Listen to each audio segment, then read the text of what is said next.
வணக்கம் நண்பர்களே, welcome to our channel. இன்றைக்கி நம்மளுடைய வீடியோவில் world chess championship game number 1 தான் வந்து பார்க்க போகிறோம். வந்து பார்த்திங்க அப்படின்னா வேர்ல்ட் சாம்பியன்ஷிப்போடைய ஃபுல் அப்டேட்ஸ் எல்லாம் நம்ம சேனலில் வந்து நம்ம போடுறதா இருக்கும்.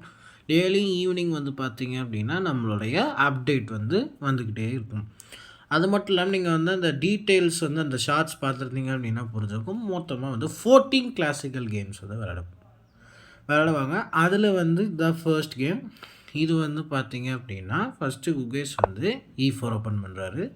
டிங்லிரன் வந்து E6 French defence D4 classical variation. இது வந்து பார்த்திங்க அப்படின்னா ஸ்டைனிட்ஸ் வேரியேஷன் அப்படின்னு சொல்லுவாங்க. அடுத்தது இங்கே வந்து பார்த்திங்க அப்படின்னா ஒரு ஸ்லோ காமனான ஓப்பனிங் மூவ்ஸ் பண்ணதுக்கப்புறம் டிங்லிரன் வந்து பார்த்திங்க அப்படின்னா அவருடைய ஏப்பானை வந்து புஷ் பண்ணிகிட்டே வர்றதை நம்மளால் பார்க்க முடியும். அது A4 வரைக்கும் வந்துருச்சு. ஒன்று வந்து A3 விளையாடிடுறாரு B3.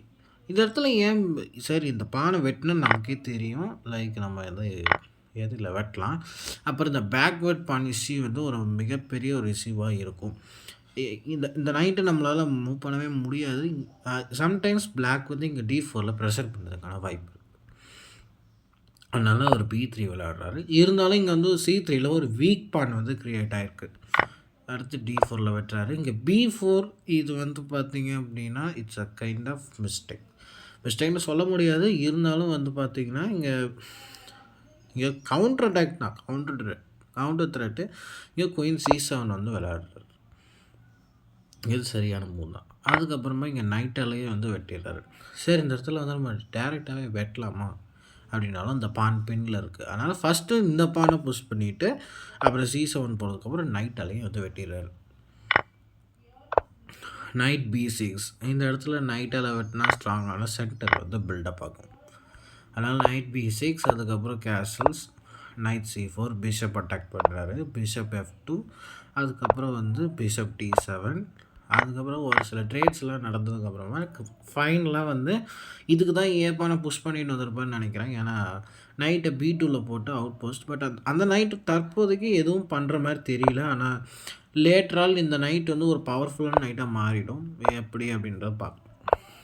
Rook C1 queen C4 இந்த இடத்துல வந்து இந்த வீக் ஸ்கொயர் இந்த வீக் பாயிண்ட்டு இந்த செமி ஓப்பன் ஃபைல் அந்த செமி ஓப்பன் ஃபைலை காட் பண்ணுது. குயின் C4 F5 இது வந்து first inaccuracy of the game. இதில் வந்து என்ன தான் பெஸ்ட் மூவ் அப்படின்னு நீங்கள் கண்டுபிடிச்சி இந்த பொசிஷனில் என்ன பெஸ்ட் மூவ் அப்படின்னு நீங்கள் கண்டுபிடிச்சி நீங்கள் வந்து கமெண்ட் செக்ஷனில் பதிவு. F5 குயினை ஏன்னா இங்கே வந்து பான் ஸ்ட்ரக்சரை வின் பண்ண பார்க்குறாரு. சப்போஸ் இங்கே வெட்டினீங்க அப்படின்னா G takes F5 இங்கே பிஷப்பால் வெட்ட முடியாது. அது மட்டும் இல்லாமல் E6 is coming, F6 is coming. ஆனால் இருந்தாலுமே வந்து அந்த G5 ஓப்பன் பண்ணிட்டாங்க அப்படின்னா ஒயிட்டுக்கு வந்து பிரச்சனை தான் வரும். அடுத்து F5 இந்த இடத்துல பெஸ்ட் மூவ் வந்து பிஷப் F3 சஜஸ்ட் பண்ணது என்ன அப்படின்னா இந்த இடத்துல பிளாக் வந்து இன்கேஸ் F5 விளாட்னோம்னா 10%. அதுக்கப்புறம் பிஷப் டேக்ஸ் F6 அதுக்கப்புறம் D4லையும் இங்கே C3 ஒரு வீக் பான் இருக்குது, பேக்வர்ட் பான், அதையும் ப்ரெஷர் பண்ண முடியும். பிஷப் F3 G4ஐயும் காட் பண்ண முடியும். அதனால் ஆனால் இங்கே டேரெக்டாக F5 விளாட்றதுனால குயின் D3 வந்து அலோவ் பண்ணுறாரு. ஏன்னா சப்போஸ் இங்கே வந்து குயின் D3 ட்ரேடு இன்கேஸ் நீங்கள் ட்ரேட் பண்ணிங்கன்னா 4ல் லேண்ட் ஆயிடுவீங்க. அப்புறம் உங்களுடைய பவர்ஃபுல்லான உங்களுடைய பிஷப்பை வந்து நீங்கள் விட்டு கொடுக்குற மாதிரி இருக்கும். இல்லைனா ஒரு பான் கூட இங்கே கிடைக்கும். அதனால் இங்கே வந்து குயினை E1 மூவ் பண்ணுறாரு. இதுவும் வந்து பார்த்திங்கன்னா இன்அக்யூரேட் மூவ். இந்த இடத்துல பெஸ்ட் மூவ் என்ன அப்படின்னா G5. இங்கே ஏன் G5 வந்து விளாடணும்? இங்கே ஒரு பான் ஏற்கனவே ஹேங்கிங்கில் இருக்குது. இங்கே G5 ஏன் வைக்கணும்? ஏன்னா இன்கேஸ் கேப்சர் பண்ணாங்க அப்படின்னா மேபி இங்கே ஃபாலோ வந்து நம்ம பான் ஸ்ட்ரக்சர் ரூயின் பண்ணுறதா பிளான். இங்கே ஃப்ரீ பான் கொடுத்து பான் ஸ்ட்ரக்சர் ரூயின் பண்ணுறதா பிளான். இன்கேஸ் இங்கே வெட்டினாலுமே கூட நமக்கு பிரச்சனை இல்லை. அதான் இங்கே G5. இங்கே வந்து G5க்கு அப்புறம் வந்து F5 இங்கே இடத்துல G5 வச்சா G takes F5னா அது பான் ஸ்ட்ரக்சர் ரூயின் பண்ணும். ஆனால் இந்த பொசிஷனில் இங்கே வந்து G5 விளாண்டாலுமே கூட பிளாக் வந்து ஸ்லைட்டாக 0.4 பாயிண்ட் ஸ்லைட்டாக வந்து அட்வான்டேஜ் இருக்கும். ஆனால் இங்கே வந்து குயின் E1 வச்சு அதை வந்து 2 பாயிண்ட் அட்வான்டேஜாக மாற்றிடுறாரு. ஏன் அப்படின்னா பிஷப் G5 அதுக்கப்புறம் ரூக் அட்டாக் பண்ணுறாரு, ரூக் C2. அந்த D4 இருக்கிற நைட் வந்து ஓவர்லோட் இருக்கிறத நம்மளால் பார்க்க முடியும். ஏன்னா இந்த D4 இருக்கிற நைட் வந்து C2வை ப்ரொடெக்ட் பண்ணும். அது மட்டும் இல்லாமல் அதுக்கு C3 ப்ரொடெக்ஷன் இருக்குது. ஆனால் அது என்னதான் அது ஒரு weak pawn. Rook C4 H4 bishop to F4 அதுக்கப்புறம் இங்கே வீக்னஸ் நிறையா இருக்குது. ஆனால் அந்த வீக்னஸ்லாம் பிஷப் வச்சு காட் பண்ணியிருக்காரு, அவ்வளோதான். E5 அட்டாக் பண்ணுறாரு, குயின் B1. இந்த மூணு எதுக்கு விளாண்டாரு அப்படின்னு எனக்கு தெரியல. ஆனால் அட் சம் பாயிண்ட் ஆஃப் டைமில் நம்ம வந்து இந்த நைட்டை வெட்டிட்டு நம்ம வந்து டிஸ்கவர்ட் அட்டாக் கொடுக்க முடியும். அதுக்காக தான் இருக்கும். C3ல வெட்டுறாரு. Rook take C3 queen take C3. So இதுக்கு தான் குயின் B1 மூவ் பண்ணியிருப்பாருன்னு நினைக்கிறேன். ஏன்னா சம்டைம்ஸ்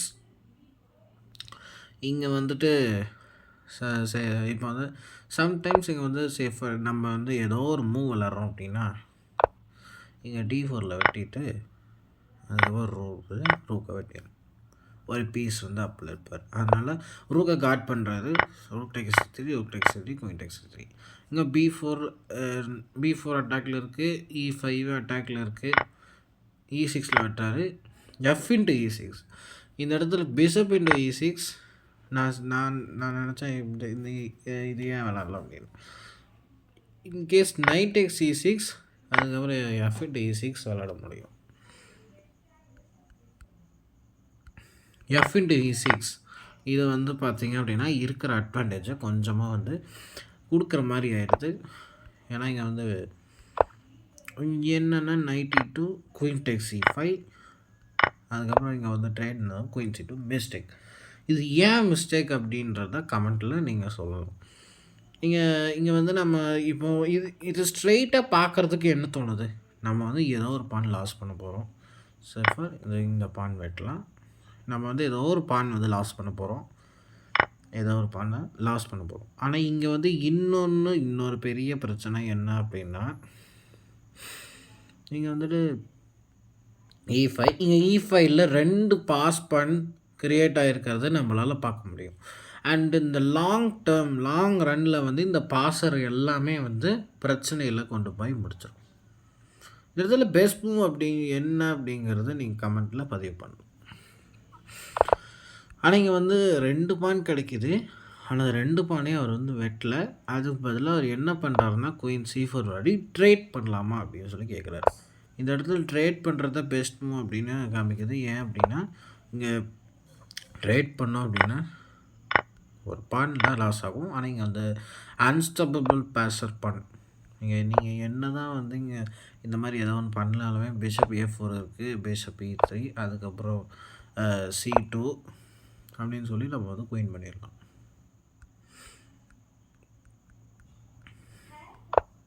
குயின் D2 கேசல் இப்போ பண்ணுறாரு. கேசலிங் நம்ம வந்து செஸ் பிரின்சிபல்ஸில் என்ன படிச்சிருக்கோம் அப்படின்னா கேசல் வந்து பார்த்திங்கன்னா முதல் 10 மூக்குள்ளேயே பண்ணணும் அப்படின்னு சொல்லி பார்த்துருப்போம். ஆனால் இங்கே டிங் வந்து 31வது மூலம் கேசல் பண்ணுறாரு. இது வரைக்கும் அவரோட கிங் சென்டரில் தான் இருந்துச்சு. ஆனால் எந்த ஒரு அட்டாக்கும் இல்லாமல் இருந்துச்சு. அதுதான் வந்து இதில் நம்ப முடியாத ஒரு விஷயமே. பிஷப் D4 இங்கே வந்து ஒரு ட்ரேடை வந்து கொஞ்சம் இன்சர்ட் பண்ணுற மாதிரி. பிஷப் D4 அதுக்கப்புறம் knight to D3 B4 attack பண்ணுறாரு, queen E3 rook take C1. And இந்த மூவுக்கு பின்னாடி இருக்கிற இன்னொரு விஷயம் என்னென்னா D4ல் இருக்கிற பிஷப் வந்து அன்டிஃபெண்டாக இருக்குது. அதையும் வெட்ட பார்க்குறாரு. Queen E3 rook tax F1 bishop it F1. இங்கே வந்து ஒரு பின் க்ரியேட் பண்ணார். ஆனால் completely useless. So E5 bishop into E5 queen tax G4 check. ஏன் இது வந்து கொஞ்சம் இன்விட்டுவைன் மாதிரி தெரியும். ஆனால் இங்கே டேரெக்டாக வெட்ட முடியாது அப்படின்னு தெரியும். அதனால் ஃபஸ்ட்டு அந்த பின்லேருந்து வெளியில் வந்துடுறாரு. இங்கே பிஷப் G3 தான் பெஸ்ட் மூவ். ஆனால் இங்கே வந்து பிஷப் G2 வச்சதுனால 2 பாயிண்ட் இருந்த அட்வான்டேஜ் இப்போ வந்து 4 பாயிண்ட்டாக மாறிடுச்சு. கொஞ்சம் போகிறோம் அப்படின்னா மேட் இன் 11 அப்படின்ற மாதிரி ஒரு அட்வான்டேஜ் வரும். அது வந்து ஒரு பசல். இன்றைக்கி த பசல் இது தான். இந்த ஃபைனலாக வந்து ஒரு பொசிஷன் வரும். அதில் வந்து மேட் இன் 11 ஃபார் பிளாக். அதை நீங்கள் கண்டுபிடிச்சி நீங்கள் வந்து கமெண்ட்டில் பதிவு பண்ணுங்கள். குயின் டெக்ஸ் D4, பிஷப் G2. இதுதான் கேம்லேயும் நடக்குது. இது வந்து இன்னைக்கு ரெசிமோ அப்படின்னு காமிக்குது. பிஷப் F5, நைட்டு காட் பண்ணுறாரு. அதுக்காக பிஷப் G3, ஏன்னா பிஷப் அட்டாக் இருக்குது இல்லையா, அவ்வளோ பவர்ஃபுல்லான பிஷப்பை நைட்டு கொடுக்க முடியாது அப்படின்னு. Bishop E4, G2ல pressure. அவர் என்ன பண்ணுவார் அப்படின்னா, நைட்டை வந்து வேற எங்கேயும் கொண்டு போய் அந்த A2லையும் வெட்டுறது தான் plan. Night B4, night A2 அப்படின்னு சொல்லி. கிங் H2, அதுக்கப்புறம் H6, பிஷப் H3. மிஸ்டேக். இது ஏன் மிஸ்டேக் அப்படின்னா, இங்கே வந்து செகண்ட் ரேங்க்கில் சாரி இந்த மூவ் கிடையாது. என்ன அப்படின்னா இங்கே வந்து இது ஏன் மிஸ்டேக் அப்படின்னா, இங்கே வந்து ஃபுல்லாக A3ல ஏற்கனவே ஒரு டூ மச் ஒரு அட்வான்ஸ்டு பான் வந்து இங்கே இருக்குது. இந்த A2வை வெட்டிட்டோம் அப்படின்னா, A2வையும் B4லையும் வெட்டிட்டோம்னா இந்த 2 பானையும் தடுக்கிறது ரொம்ப கஷ்டமாயிரும். இந்த இடத்துல அவர் வந்து பான் ஃபிக்ஸ் பண்ணுற மாதிரி இந்த இடத்துல B5 விளையாடிடலாம். ஏன்னா இங்கே வந்து நைட் B4ல் அட்டாக் பண்ணுறாங்க இல்லையா, கனெக்டட் பாஸ் பண்ண உருவாகாமல் தடுக்கிறது. இந்த மிஸ்டேக்கு இங்கே குயின் D1 விளையாடுறாரு. H1ல மேட் ரிட்டர்ன் பண்ணுறாரு. இப்போ அட்வான்டேஜ் வந்து பார்த்தீங்கன்னா 7 point advantage. Bishop D6, B4 guard பண்ணுறாரு. Queen C2 check. சொன்ன மாதிரியே வந்து இந்த இடத்துல செக்கு 4 வரும்னு சொன்னேன். ஆனால் அதே மாதிரியே தான் 4 வந்து அந்த பானையும் வெட்டிடுறாரு. ஆனால் இங்கே திடீர்னு 10 பாயிண்ட் அட்வான்டேஜ் இங்கே இருந்தது. மேட் இன் 37 அப்படின்ற ரேஞ்சுக்கு போயிடுச்சு. அடுத்தது இங்கே பிஷப் E6 செக் வைக்கிறாரு. கிங் H8 போனதுக்கப்புறம் நீங்கள் வந்து குகேஷ் வந்து பார்த்தீங்க அப்படின்னா ரிசைன் பண்ணிடுறாரு. இது ஏன் ரிசைன் பண்ணணும் அப்படின்னா, ரொம்ப சிம்பிளான ரீசன் தான். A5ல ஒரு பாசர் பண்ணுறதுக்கு, D5ல ஒரு பாசர் பண்ணுறதுக்கு. இன் சம் கேசஸ் இந்த B4ல வெட்டிட்டு நம்ம வந்து இன்னொரு பான் க்ரியேட் பண்ணலாம். ஒயிட்டோட கிங் வந்து ரொம்ப எக்ஸ்போஸ்டாக இருக்குது. இதுதான் வந்து இங்கே ரீசன். ஃபாலோ அப் என்ன பண்ணலாம் அப்படின்னா, ஒன்றுமே பண்ண முடியாது. ஃபாலோ அப் வந்து ஒன்றுமே பண்ண முடியாது. ஃபாலோ அப் ஆக்டிவான பிஷப் இருந்தாலுமே இங்கே வந்து இத்தனை பான் இருக்குது. அது மட்டும் இல்லாமல் கிங் வந்து எக்ஸ்போஸ்டாக இருக்குது. So this is the puzzle. Find the mate in 11 for black and tell me in the comments. Thank you. மறக்காமல் நம்ம சேனலை சப்ஸ்கிரைப் பண்ணிக்கோங்க. Follow for more updates.